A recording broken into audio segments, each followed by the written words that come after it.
stop its provocative and escalatory behavior.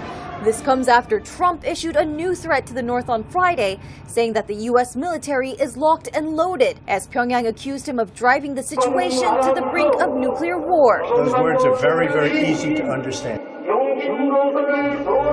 Flanked by his Secretary of State, UN Ambassador, and National Security Advisor, President Trump is turning up the heat on North Korea for a third time this week. Late tonight, asked, is the U.S. going to war? I think you know the answer to that.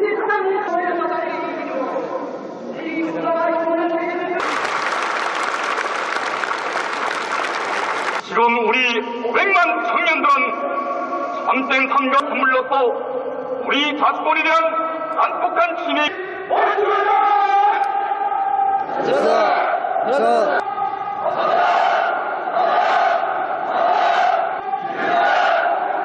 Today on the sun-drenched beaches of Guam, a tale of two islands. Tourists enjoying vacation, while Homeland Security officials issue stark warnings. What to do if North Korea carries out its threat to lob 4 ballistic missiles in this direction. In the event of a missile attack, do not look at the flash or fireball. It can blind you. Take cover under a concrete structure or below ground. Lie flat on the ground and cover your head. It could take 30 seconds or more for the blast wave to hit. And if caught outside, shower with lots of soap and shampoo to help remove radioactive contamination. Washing hair and taping windowsills and stuff like that, that's kind of new to us. This is a weapon that we don't want to mess around with. North Korea's military says its missiles would drop fear into the United States, splashing down in international waters 20 miles off Guam. At that distance, this is roughly how close the missiles would come to shore. Guam is still visible on the horizon. It's roughly a 20-minute boat ride back to land. These 15 sirens, all at low-lying areas, would warn the public of an imminent threat. Not far from the sands where families frolic, B-1 bombers sit ready to launch.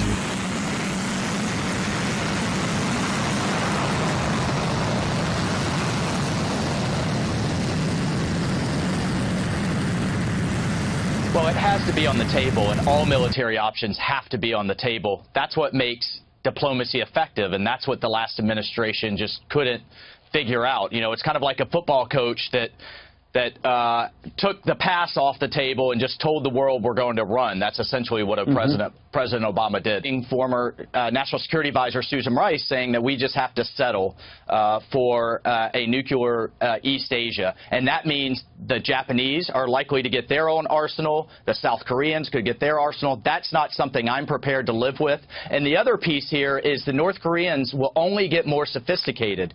Their missiles will get more mobile. So that means they can hide them easier. Submarines? They're going to go, they could possibly go to submarines. They're going to go from very quickly from liquid fuel to solid fuel, which means they can launch them faster.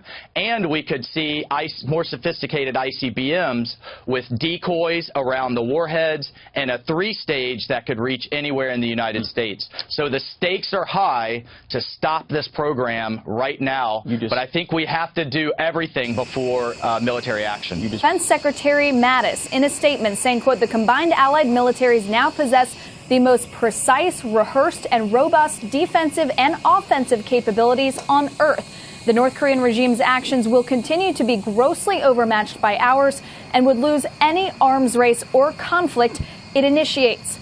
Other cabinet members have sought a reassuring tone. The vice president tweeting that the president has no higher priority than the safety and security of the U.S. Meanwhile, Secretary of State Rex Tillerson, who is still seeking a diplomatic fix, defended the president's comments as a simpler overture that Kim Jong-un could understand.